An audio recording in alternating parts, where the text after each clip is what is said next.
इस समाचार के प्रस्तुतकर्ता हैं बाबा मुतेश्वर क्रिकेट हॉस्टल मौरामा। प्रवेश के लिए संपर्क करें मोबाइल नंबर 7897756335 8765330133। नमस्कार, आप देख रहे हैं पी न्यूज़ भारत और आपके साथ मैं हूं नीति गुप्ता। युद्ध विराम पर बोले पूर्व सैनिक, प्रहार तो अच्छा पर रह गई कुछ कसर। सेना में भर्ती होकर कई वर्षों तक की देश की सेवा, अब कर रहे हैं खेती। आतंकवाद के मुद्दे पर उन्होंने कहा, पाकिस्तान धोखेबाज देश है, इस पर विश्वास नहीं किया जा सकता। मोदी जी के नेतृत्व में एक दिन अवश्य ही आतंकवाद का सफाया होगा। आइए देखते हैं अशोक शर्मा की विशेष रिपोर्ट। पूर्व सैनिक की युद्ध विराम पर राय।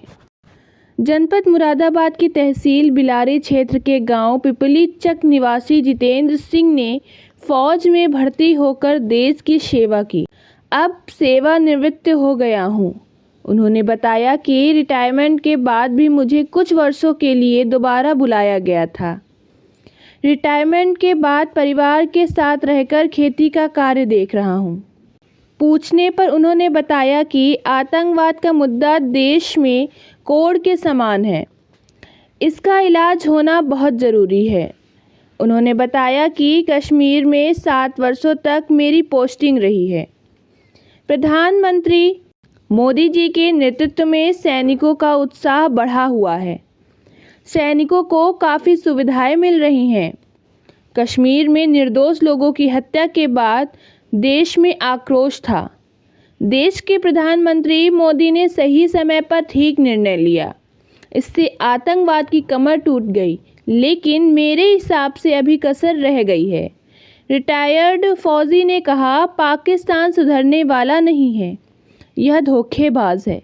आए दिन LOC पर फायरिंग करता रहता है, जिसका खामियाजा हमारे देश के मासूम नागरिकों को उठाना पड़ता है। इसलिए इसका इलाज ज़रूरी है। वहीं हाथीपुर बहाउद्दीन गांव निवासी 80 वर्षीय फौजी राम कुमार सिंह ने पी न्यूज़ भारत से बात करते हुए बताया कि 1963 जुलाई को CRPF में भर्ती हुए थे। 1965 में भारत पाक युद्ध में उनकी ड्यूटी लक्षद्वीप में थी। 1971 के युद्ध के दौरान उन्होंने मणिपुर में मोर्चा संभाला था। आतंकवाद एक देश की नहीं बल्कि दुनिया की समस्या है। उन्होंने कहा, आतंकवाद के विरुद्ध यह कदम पहले ही उठा लेना चाहिए था। युद्ध विराम की बात पर बोले, पाकिस्तान पर भरोसा नहीं किया जा सकता। भारत आज दुनिया की शक्तियों में एक है। पड़ोसी देश की हरकतों को नज़रअंदाज करते हुए बस और ट्रेन चलाई। मुशर्रफ के साथ 1999 आगरा समझौता हुआ। कारगिल युद्ध में भी हिंदुस्तान में विजय पताका फहराई। भारतीय सेना पाकिस्तान से निपटने के लिए हर समय तैयार है। आपने काफी दिनों फौज में नौकरी की है जी, और आप सेवानिवृत्त होकर अपने परिवार के साथ हैं जी। तो इस समय जो देश का माहौल है, पाकिस्तान से जो टेंशन है, उस टेंशन के बारे में कम होनी चाहिए, कैसे कम उसकी होना चाहिए, तो उसके बारे में आप क्या बताना चाहोगे? मेरा नाम एक्स हवलदार जितेंद्र सिंह है। Army number 2695-730 grenadier regiment. इसमें 5 में 5th में मैंने नौकरी करी है। बाद में पराक्रमी 25 ग्रेनेडियर्स में मैंने नौकरी करी है। क्वेश्चन है, मैं उस रेजिमेंट से हूं जो जितनी भी लड़ाइयां लड़ी हैं उसमें हमने प्रत्येक लड़ाई में परमवीर चक्र प्राप्त किया है। हमारे पास 3 परमवीर चक्र हैं और इन्फेंट्री में सोल्जर GD के पद पर था मैं, और 7 साल मैंने जम्मू कश्मीर में गुजारे हैं अपनी सेना के दौरान। लेकिन मैं ये कहना चाहूंगा कि हमने जो भी हमारी अच्छाइयां रही, कमियां रही, जो भी कुछ रहा, लेकिन हमने बहुत सहा है। अब नहीं सहेंगे। जो हो रहा है वो बहुत अच्छा हो रहा है मोदी जी के नेतृत्व में। मोदी जी से मेरा निम्न निवेदन है, उन्होंने बहुत अच्छा किया है। 2014 से सेना के लिए बहुत अच्छा किया है, देश के लिए बहुत अच्छा किया है। तो मेरा यही निवेदन है कि जो कर रहे हैं बहुत अच्छा कर रहे हैं और अब बिल्कुल नहीं सहेंगे। हम हर चीज के लिए तैयार हैं। हम देश के कोने कोने में हर काम करने के लिए सक्षम है, हर लड़ाई लड़ने के लिए सक्षम है और लड़ेंगे और लड़ते रहेंगे। आप काफी समय तक आपने फौज में काम किया है। हाँ और उसके अनुभव भी आपको काफी होंगे। हाँ तो लगभग कितने वर्ष तक आपने उसमें काम किया है? हाँ देखो जी, मेरा नाम है श्री राम कुमार और 63 में मैं भर्ती हुआ था, 11 जुलाई को 1963। उसके बाद हमने 9 महीने ट्रेनिंग की। ट्रेनिंग के बाद में फिर हमारा जो है ड्यूटी लगा दिया। लगाने के बाद में ड्यूटी लगा वहाँ मद्रास में हिंदी आंदोलन चल रहा था उस समय, तो हम मद्रास गए।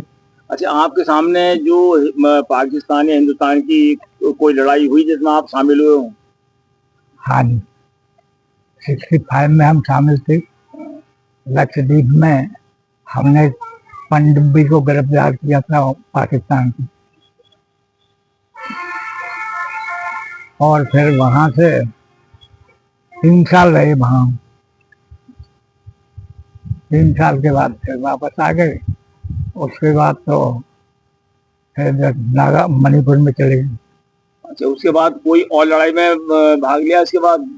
उसके बाद फिर भी लड़ाई में हम मणिपुर में ही। हाँ, उस समय मणिपुर में रहा मैं 10 साल। मणिपुर है, नागालैंड, मिजोरम, अगरतला, इसी इलाके में रहा। और फिर लास्ट में अरुणाचल में रहा और 3 साल सिक्किम में रहा। अब जो आज हमारे जो देश की यानी भारतवर्ष की जो आतंकवाद के खिलाफ लड़ाई चल रही है, हाँ, तो आप कैसा महसूस कर? चलनी चाहिए या नहीं चलनी चाहिए थी? ये लड़ाई तो बहुत पहले चलनी चाहिए थी, लेकिन किसी कारण बस इन्होंने नहीं चलाई कि ये लोग मान जाएंगे समझौता। कई बार समझौते हुए इनके साथ में। एक बार शेख मुशर्रफ से आगरा में समझौता हुआ, जो 99 में एक कारगिल का युद्ध हुआ। तो इनसे जब भी ट्रेन का समझौता हुआ तब भी इन्होंने जो है घपला किया, ट्रेन पे हमला कर दिया। फिर एक बस चालू की, वो बस भी इन्होंने नहीं चलने दी। यानी भारत की ओर से काफी इनको सहयोग देने के लिए कोशिश की भारत ने। तो इसका मतलब ये कि इस समय जो अटैक हुआ, आक्रमण हुआ, हाँ, आतंकवादी, वो ठीक हुआ? वो बहुत ही ठीक हुआ। क्यों कि ये कितने भाइयों की बहन है, औरतें, माँ जो चली गई, उनके खिलाफ ही अभियान जो है ऑपरेशन किया है, जिसका नाम सिंदूर के नाम से हुआ। अब जो इनमें समझौता हो गया, फैसला हो गया, सीज फायर हो गया, हाँ, उसमें आप क्या कहना चाहोगे? ये समझौता तो हुआ है, लेकिन अभी जो ये समझे को अगर तोड़ेंगे तो फिर युद्ध होगा। उसको समझौते को तोड़ने के बाद युद्ध ही होगा। अच्छा, क्या उम्मीद है पाकिस्तान समझौता तोड़ेगा? उम्मीद का आज तक तो ये तोड़ते ही गए समझौता। कौन सा भरोसा तो है नहीं। अगर ये भरोसा दिलाएं तो कुछ समझौता और भी आगे बढ़ सकता है, इन्हें और फैसिलिटी भी दे दी जाएगी। अब तो जल संधि है वो भी कैंसिल है, और शिमला समझौता है वो भी कैंसिल है। सभी समझौते कैंसिल कर रखे हैं। अब कल है 11 तारीख, कल जो है इनका फैसला होगा। This broadcast is presented by Garima Sports Shop Morama.